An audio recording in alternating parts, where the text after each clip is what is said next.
YCP సమర్పించు భూమనవారి డ్రామాలు. తిరుపతి గోశాలలో వందల కొద్దీ ఆవులు చచ్చిపోతూ ఉన్నాయి. కూటమి ప్రభుత్వం ఆ విషయం బయటికి రాకుండా దాచిపెడతా ఉంది.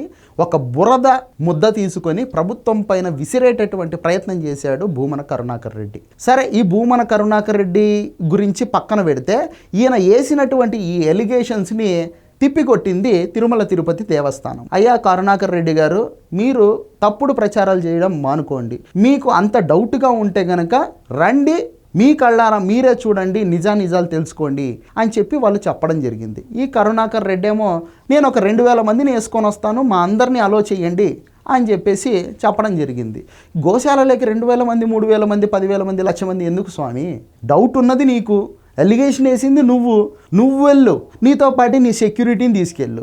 ఇంకా కావాలంటే నీ పార్టీకి సంబంధించినటువంటి ఒక 5-6 మంది నాయకుల్ని కూడా తీసుకెళ్ళు, వాళ్ళ సెక్యూరిటీలు కూడా వస్తారు.